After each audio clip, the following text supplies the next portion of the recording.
Assalamualaikum warahmatullahi wabarakatuh.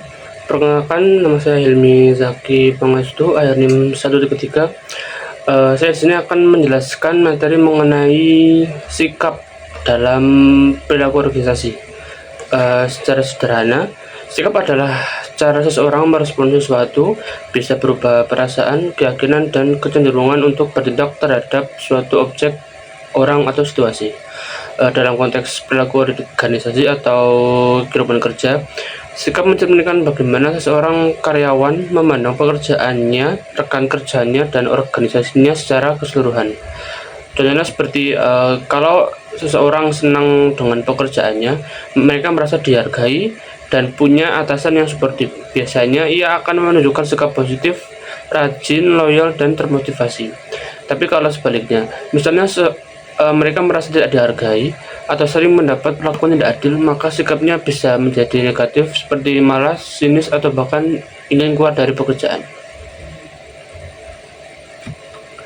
Kemudian ada komponen-komponen dari sikap.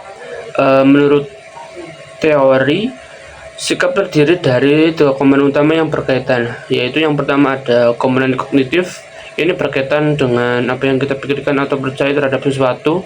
Misalnya, saya percaya perusahaan ini adil dalam memberi penghargaan. Terus yang kedua ada komponen afektif. Ini berkaitan dengan perasaan terhadap cek sikap tersebut.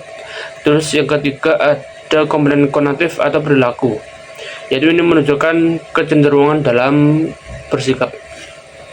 Jadi sikap bukan soal perasaan, tapi juga ada unsur pikiran dan tindakan yang menyertainya. Ketiga komponen ini saling mempengaruhi dan membentuk bagaimana seseorang berperilaku di lingkungan kerja. Terus kemudian ada jenis dan sikap dalam dunia kerja. Dalam organisasi ada beberapa sikap utama yang sering diperhatikan oleh manajemen, yaitu antara lain yang pertama ada kepuasan kerja atau job satisfaction, yaitu seberapa besar seseorang merasa puas terhadap pekerjaannya. Karyawan yang puas cenderung lebih loyal dan produktif. Kemudian ada keterlibatan kerja atau job involvement, yaitu seberapa jauh seseorang merasa dirinya terlibat secara emosional dalam pekerjaan. Kalau tinggi, dia akan merasa pekerjaannya penting dan berarti. Terus kemudian ada komitmen organisasi atau organisasional komitmen, yaitu seberapa besar rasa memiliki dan kesetiaan seseorang terhadap organisasinya. Yaitu orang dengan komitmen tinggi tidak mudah keluar meski menghadapi suatu kesulitan. Terus kemudian ada faktor yang mempengaruhi sikap karyawan atau pada lingkungan kerja, yaitu sikap seorang itu tidak muncul begitu saja, yaitu ada beberapa faktor yang mempengaruhi dari munculnya sikap tersebut, yaitu yang pertama seperti pengalaman pribadi, misalnya pengalaman kerja sebelumnya. Terus kedua ada nilai dan kepribadian individu yang menentukan bagaimana seseorang menilai situasi. Yang ketiga ada kondisi pekerjaan seperti lingkungan kerja, sistem penghargaan, dan hubungan dengan rekan kerja. Dan yang terakhir ada kepemimpinan dan budaya organisasi. Apakah suasananya sportif, adil, dan menghargai setiap anggota tim. Jadi organisasi ingin memiliki karyawan yang dengan sikap positif, maka manajemennya juga harus menciptakan lingkungan kerja yang mendukung secara psikologis dan emosional. Baik, kemudian ada dampak sikap terhadap kinerja dan organisasi. Sikap punya dampak besar terhadap perilaku dan hasil kerja seseorang.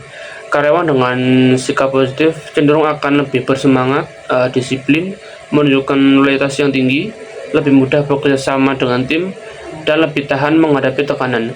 Sebaliknya, sikap negatif bisa menimbulkan banyak masalah. Contohnya seperti menurunnya produktivitas dari perusahaan, kemudian bisa meningkatkan konflik antar karyawan. Kemudian ada absen atau keterlambatan yang sering, dan bisa ada turnover tinggi atau banyaknya karyawan yang keluar dari suatu perusahaan tersebut. Makanya organisasi perlu memastikan bahwa membangun sikap positif jauh lebih efektif daripada hanya memberikan tekanan atau aturan yang ketat. Kemudian ada cara meningkatkan sikap positif di tempat kerja. Ada beberapa cara yang bisa dilakukan organisasi untuk membentuk atau mempertahankan sikap positif. Misalnya itu dengan memberikan pengakuan dan penghargaan atas hasil kerja, kemudian itu meningkatkan kesempatan berkembang seperti pelatihan atau promosi, kemudian ada membangun komunikasi terbuka yaitu antara atasan dan bawahan, dan terakhir ada menciptakan lingkungan kerja yang adil dan suportif.